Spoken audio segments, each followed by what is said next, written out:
You will need the materials that you see or something similar. And here is the story.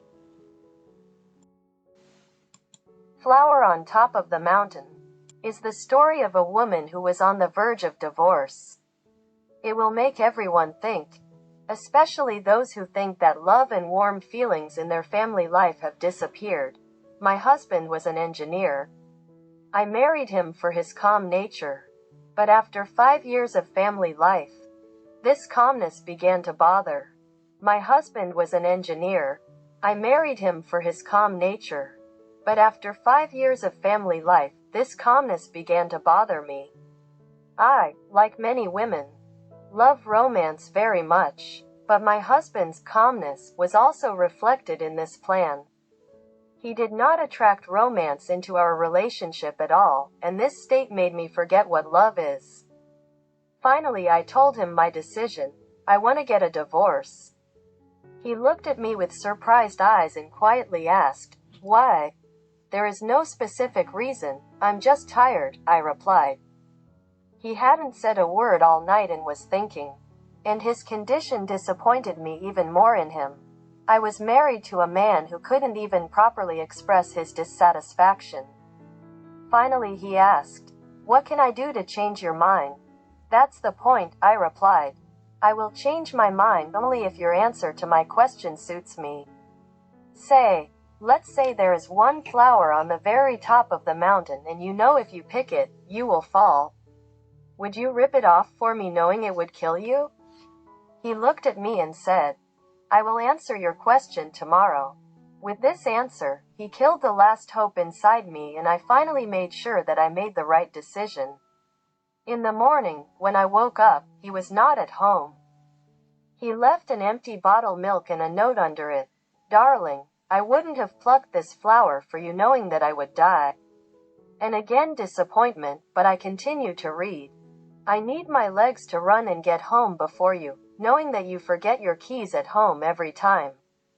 I need my eyes to show you the way when you're driving, knowing that you're always confusing the roads, despite the fact that you really like to drive a car. I need my hands to hold your hand or hug you when you need my support.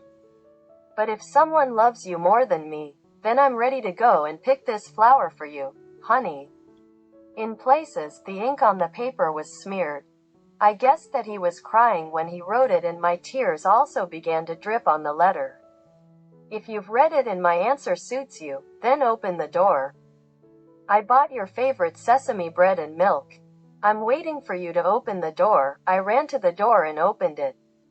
He was standing there with bread and milk. I hugged him and knew he loved me more than anyone in the world, and no one would love me like he did. I decided to leave that flower on top of the mountain. Moral: we may not feel love the way we did at the beginning of a relationship, but that doesn't mean it doesn't exist. Of course, flowers and romantic moments are needed to start a relationship. But even if they eventually disappear, the foundation of the love they built will remain forever. And here is the story. Love without jealousy. The dialogue of a couple in love about jealousy. Tell me, do you love me? You should know the answer to this question yourself. I don't know, it's the first time I've had this. It's like you're with me and at the same time. I don't understand. My heart seems to tell me that you love, but my mind, the heart is always right, trust your heart.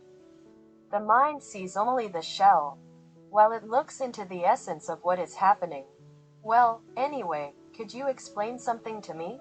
I don't know, let's try. Why are you never jealous of me? Yesterday, for example, I had the impression that, on the contrary, you were trying to bring us closer to our mutual friend, instead of taking me away from there.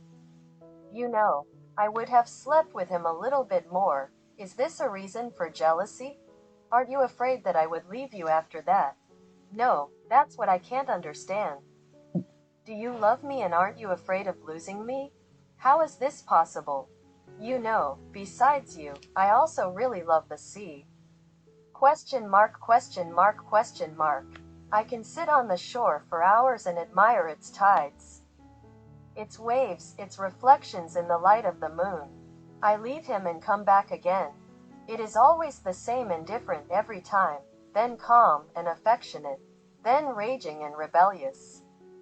And I don't care how many other people are enjoying it at this moment, how many are bathing, how many ships are floating in it. And he doesn't care from which shore I approach him. Will I swim in mute, or I won't even go into the water? Will I ever come again? It's always with me. Its waters are in a river near Moscow, in a pouring summer rain, in tap water, in a hot cup of coffee in the morning. It feeds me with love every day, because my love is in my heart.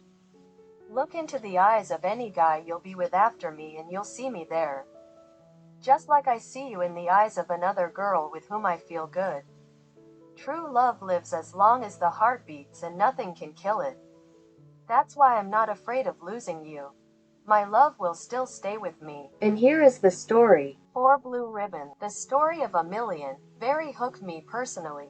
4 Blue Ribbons. This is a touching story that reminds you how important it is to tell your loved ones that they are dear to you.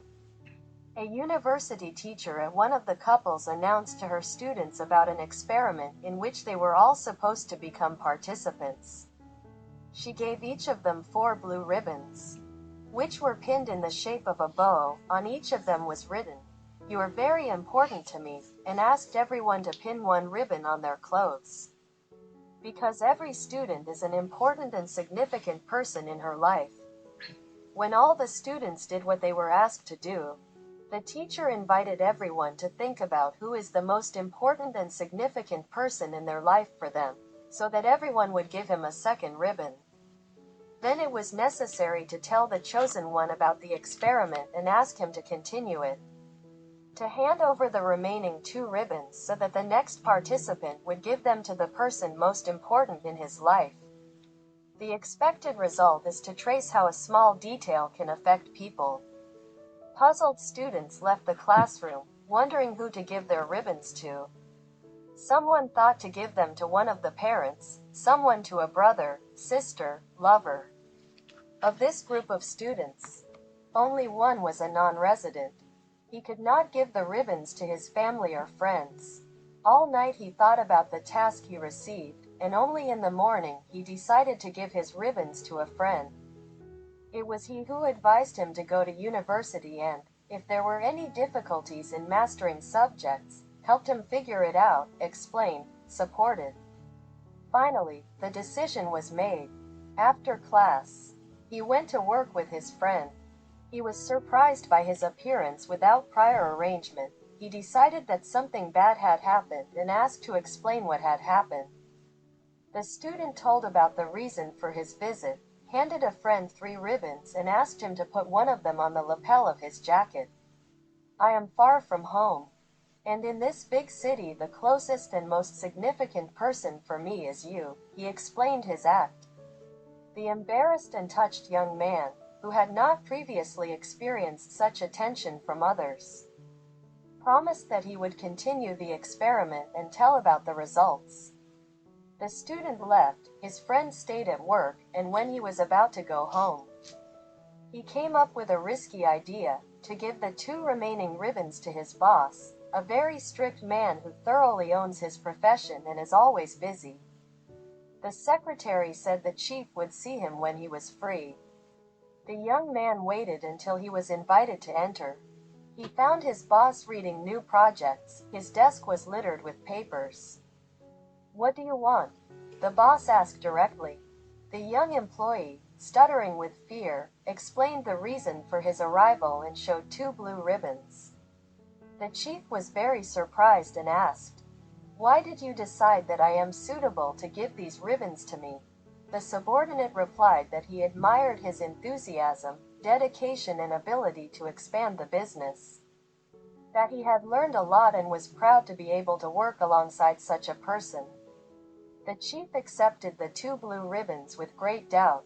It was not so often during his tenure that he had to listen to sincere words of admiration and gratitude.